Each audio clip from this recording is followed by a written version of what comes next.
فرش التراب يضمني. سمجھ لیجئے یہ جزوی اطاعت نہیں، اس پر تو اللہ کا غضب بھڑکتا ہے. افتؤمنون ببعض الکتاب وتکفرون ببعض، کیا تم ہماری شریعت، ہماری کتاب، ہمارے قانون، اس کے کچھ حصے کو مانتے اور کچھ کو نہیں مانتے؟ فما جزاء من يفعل ذلك منكم الا خزي في الحياة الدنيا ويوم القيامة يردون الى اشد العذاب.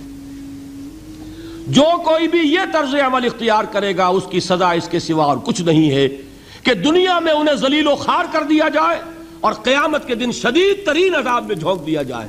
وَمَا اللَّهُ بِغَافِلٍ عَمَّا تَعْمَلُونَ، اور اللہ غافل اور بے خبر نہیں ہے تمہارے کرتوتوں سے. He knows you through and through. وہ جانتا ہے، وہ تو تمہاری نیتوں کو جانتا ہے. ان اللہ لا ينظر الى صورکم ولا اموالکم ولكن ينظر الى قلوبکم واعمالکم. اللہ تمہاری صورتوں کو اور تمہارے مالوں کو نہیں دیکھتا، وہ تمہارے دلوں کو اور تمہارے عملوں کو دیکھتا ہے. یہ حدیث کے الفاظ.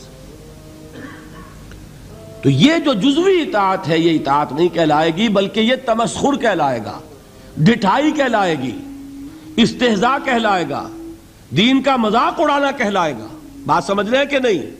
اور میں اور منطقی طور پر ثابت کر دوں کہ اگر آپ نے اللہ کے کچھ احکام مانے کچھ نہیں مانے، تو جو مانے وہ بھی اللہ کے نہیں مانے.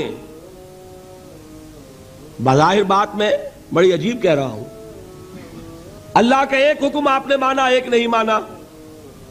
بتائیے جو نہیں مانا کیوں نہیں مانا؟ کہ نفس کو پسند نہیں. جو مانا کیوں مانا؟ کہ نفس کو پسند ہے. دونوں حالتوں میں کس کی بات مانی؟ نفس کی. اگر اللہ کی بات ماننی تھی تو پھر تو وہ بات بھی اللہ کی ہے. جب آپ نے اللہ کی ایک بات رد کر دی کیوں؟ کہ نفس کو پسند نہیں. اور جو مانی تو اس لیے مانی کہ نفس نے ویٹو ہے، اوکے کر دیا، ٹھیک ہے. تو اصل آپ کا افسر کون ہوا؟ نفس یا اللہ؟ اللہ کا حکم ہوتا تو جو حکم ہے وہ ماننا پڑے گا. معلوم ہوا کہ آپ نے ویٹو دیا ہوا ہے نفس کو، تو جس کے پاس ویٹو اسی کی اطاعت. بظاہر آپ اللہ کا حکم مان رہے ہیں، حقیقت میں اپنے نفس کا حکم مان رہے ہیں.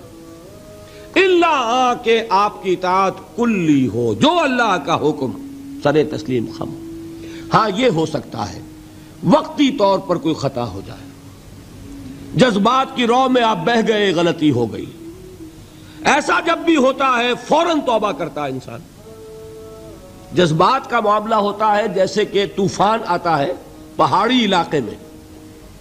میدانی علاقے میں سیلاب آئے گا تو آہستہ آہستہ آتا ہے اور آہستہ آہستہ اترتا بھی ہے. پہاڑی علاقے میں سیلاب آتا ہے تو طوفانی شکل میں آتا ہے، فوراً ختم بھی ہو جاتا ہے نا ایسا؟ جذبات کا معاملہ یہ ہوتا ہے. طوفان کی طرح جذبات چڑھے، اس وقت آپ سے غلطی ہو گئی، فوراً اتر جائے گا طوفان اور آپ پچھتائیں گے کہ میں کیا کر بیٹھا. فوراً رجوع کریں گے، فوراً توبہ کریں گے. ایسے شخص کی توبہ کو قبول کرنا اللہ نے اپنے ذمے قرار دیا ہے.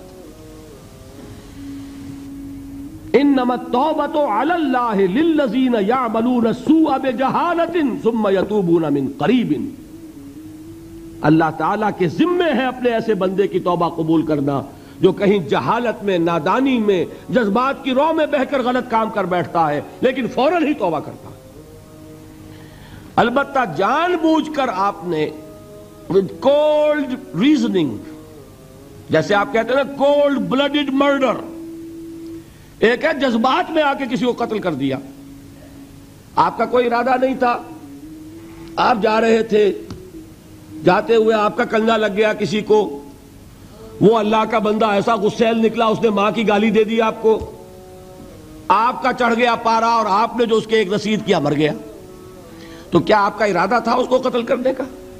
نہیں تھا. جیسے حضرت موسیٰ نے قبطی کے ایک گھونسا مارا، فَوَقَذَهُ مُوسَىٰ فَقَضَىٰ عَلَيْهِ، وہ ایک گھونسے میں ختم ہو گیا. کیا موسیٰ کا ارادہ قتل کا تھا؟ نہیں. جیسے حضرت موسیٰ نے قبطی کے ایک گھونسا مارا، فَوَقَذَهُ مُوسَىٰ فَقَضَىٰ عَلَيْهِ، وہ ایک گھونسے میں ختم ہو گیا. کیا موسیٰ کا ارادہ قتل کا تھا؟ نہیں. یہ اور 6 ہے، اور ایک ہے آپ گھر سے ہی چلے ہیں، آج مجھے اس کی جان لینی ہے، پستول لے کر چلے، سنبھال کر چلے، گولیاں گن کر چلے، اور تاک میں رہے کہاں موقع ملتا اور آپ نے مارا. اس کو کہتے ہیں کولڈ بلڈڈ مرڈر. اسی طریقے سے ایک گناہ وہ ہے جو سوچ سمجھ کر ہوتا ہے. وہ گناہ کون سا ہوتا ہے؟ اجی کیا کریں، کام نہیں چلتا، سودی کاروبار تو کرنا ہی ہے. یہ جذباتی بات ہے؟ نہیں، یہ آپ کی سوچی سمجھی رائے ہے. روکھی سوکھی نہیں کھانی بھائی، کھانے پراٹھے ہی ہیں، لہذا سودی کاروبار کیے بغیر چارہ نہیں. یہ تو سوچی سمجھی بات ہے بھائی. یہ ہے وہ گناہ.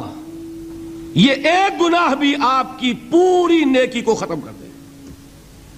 فما جزاء من يفعل ذلك منكم الا خزي في الحياة الدنيا ويوم القيامة يردون الى اشد العذاب. اہل علم کی توجہ کے لیے عرض کر رہا ہوں، یہ مفہوم ہے اس آیت کا. بلا من کسب سیئۃ واحاطت به خطیئته فاولئک اصحاب النار هم فیہا خالدون. جان بوجھ کر بڑا گناہ مستقل طور پر اپنی زندگی میں اس کو قائم کر لینا، وہ ایک چیز بھی، ایک مچھلی سارے تالاب کو گندا کر دے گی. هي الحلقات تحفظني بآيات من القرآن، هي الحلقات تملأني بحب المصطفى العدنان، هي الحلقات تحفظني